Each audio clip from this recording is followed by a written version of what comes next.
Captain Castake here for ZeroLimitFishing.com and ZLFBass.com. A lot of guys have been asking me to show them the tracker I've been running for the last 6 years, and I decided to go ahead and make a little video clip of it. This right here is my 2007 ProTean 175 TXW bass tracker from Tracker Marine. I bought it at the LA Boat Show in 2007, beginning of 2007. It is 17.9 inches long, and it has an 80-inch beam, which is really nice and stable when you're on the water. The tracker came with basics, but I did some upgrades and I wanted to run through them real quick with you. The trolling motor. The tracker came with a 46-pound thrust trolling motor, which is good enough if you want to go a little bit slower than a normal person. I wanted to upgrade it. So I got the motor guide again, and I went with a 75-pound thrust. The difference is this is a 24-volt system. The 46-volt is a 12-volt system. I had to add the extra battery, which I'll show you in a little bit. So this is a 24-volt, 75-pound thrust. It moves great. The only thing I don't like about it, it's a little irky-jerky when you're hitting it on high speed, and anybody that has this year of motor guide will probably agree. The mounts have been changed since then. It's just a little different, but it does get me where I want to go pretty quick.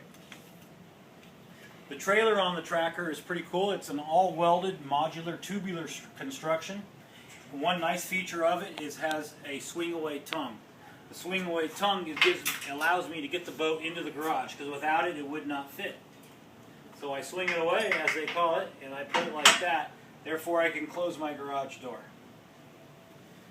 The tracker does not come with any electronics up front. Therefore, I had to upgrade my electronics.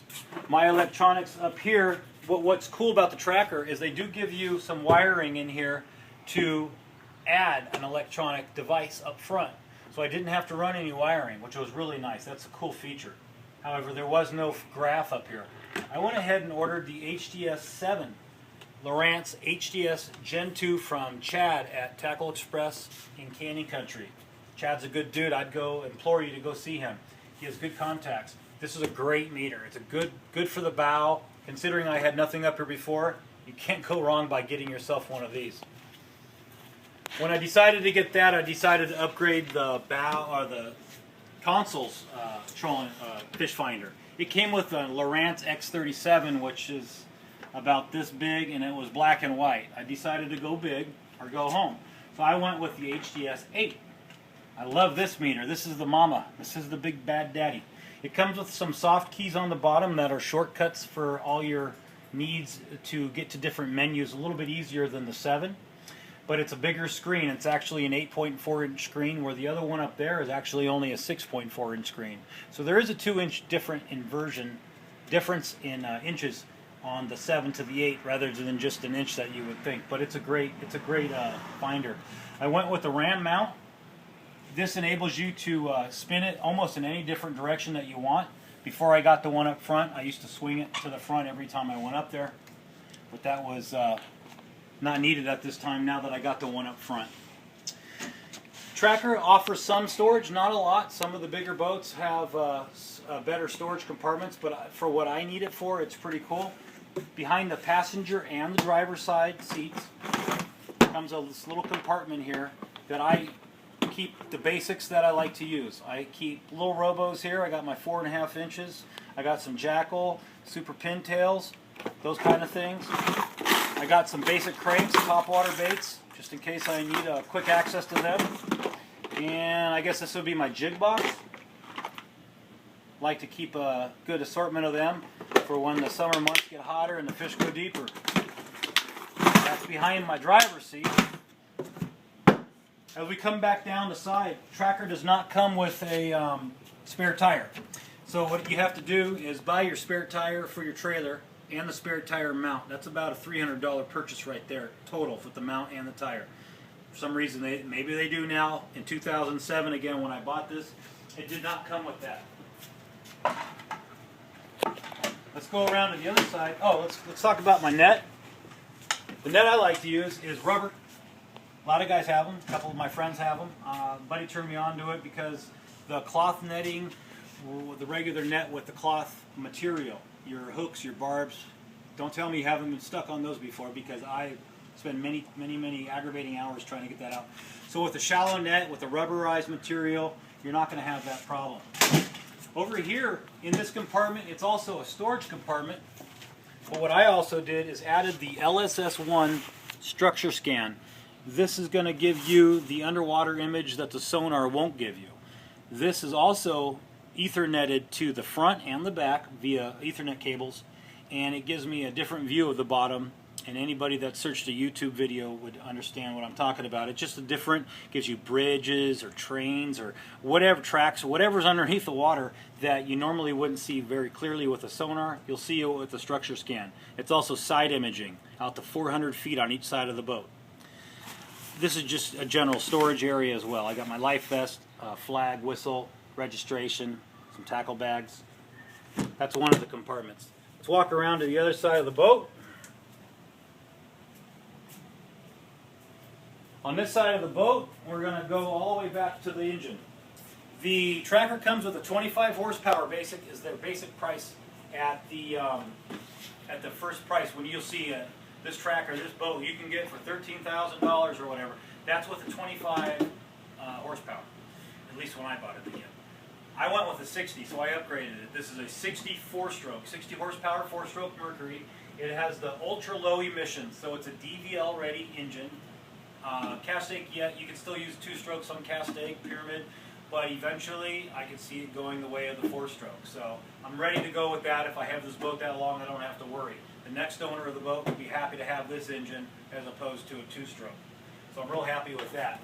Now I mentioned earlier that I went with a 75-pound thrust trolling motor on the motor guide. The 75 requires 2 batteries. It's a 24-volt system. The storage area back here is not very big. You got your gas tank and you got your batteries. But Lakeside, Gideon at Lakeside hooked me up and was able to get a new battery tray in there. And it's really tight to work on especially, but was able to get in a second trolling motor battery. So the green batteries are running my trolling motor. The black battery is my cranking battery. The boat only comes with a 2-bank 4-amp charging system. And that's what this plug's for. This plug is only going to charge my green batteries for my trolling motor system. So therefore I have to at this time plug an exterior cable in trolling motor battery charger for my cranking batteries. If I upgrade to a 3-bank system, I won't have to worry about that. So that's the trolling motor, batteries, and charging system. Like I did on the other side, I wanted to show you the other storage compartment. This is just another spot where you can control or contain some Plano boxes. Here I have an assortment of my Senkos I like to use, just of various colors, baby bass, watermelon, pumpkin. Of course, everybody has their own little favorites. That's my Senko box. I have some creature baits, Icas, flapping hogs, frogs, some crappie jigs for the little sight fishing that me and J-Mac like to do. And then I even got my bigger robos. This is going to be 7- and 6-inch fat and straight, mostly straight-tailed robos in all the colors that the captain likes to use. Can't show you everything, of course, because it is tournament season, so I'm going to have to stop there on showing you baits. But that's basics that I like to keep with me at all times. I'm going to hop in the boat right now and show you a little bit about the inside of the boat, if I don't fall on the way in. Seats are basic. They're pretty bucket-looking seats. Again, this isn't a Ranger, but it is a nice sized aluminum boat. It seats 3 across. This folds up for a 3rd person if you want. I generally don't have 3 people in the boat, so I don't have to worry about that. Right behind the seats is the live well system. It's about a 22-gallon system. Not huge, but good enough. I'm going to go ahead and sit next to behind the seat and show you what the console looks like. The gauges are basic. You got your volts, your RPMs, your miles per hour, and your fuel. There's the fish finder I told you about, and a lot of guys joke and say I'm watching some kind of TV show because it is a nice size screen. They make one bigger, the HDS-10. We'll see. I have switches here, navigational lights for when you're running at night, recirculating the live well, and filling the live well, manual and of course auto. On this side we have the bilge pump and the key where I want to plug it in. You got your gear shift. You have a nice little feature here, plugging into a, you say you want to charge your cell phone, radio, whatever. You got your fuse box, and then down there you have a fire extinguisher. I'm running the regular size seats. You can get, some guys have the smaller seat up there, but we all know the captain has a bad back, so I like to run a seat that I can lean back in. Maybe one day I'll get it. But I did upgrade to pedestal seating, which enables this seat to raise and lower. I got it on the front and the back. Always got to be worried about my passenger back there. J-Mac might get a little back sore, so I got to have him comfortable. Again, I showed you in here, that was where the LSS1 structure scan is. This is just another storage area. It has some rod holders, as you can see there. I keep an anchor with me with about 100 feet of rope. You never know when you might need it. And just some basics. Got my scale, some binoculars, some worms. Another locking storage system here. I keep various baits from different brands. You know, no secrets in here. That's a secret, so we'll flip that up. And I got my light in there, and you know, for like again for the bow on the moonlight fishing.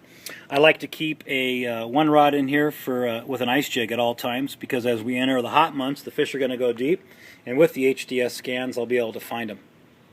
And all three of these things lock, which is nice. If I ever go anywhere that requires me to be worried about my stuff. My gear is basic. It's just crucials, stratics, and symmetries. I don't get too crazy. I haven't got the Loomis bug yet, but I know that they're a good rod, and that'll probably be my next move. But right now I'm running Shimano, strictly Shimano, Stratic, Symmetry, and Curado, and it's all good stuff. I like it a lot. So anyway, that's pretty much the boat. I can't think of anything I might have missed. It's a good boat. I got it from Anglers Marine down in Anaheim. Through the LA Boat Show. It's been running great for the last few years in the ZLF Bass Federation Tour. You could find us at zlfbass.com. You could find Chad in Canyon Country at tackleexpress.com. He's on Soledad.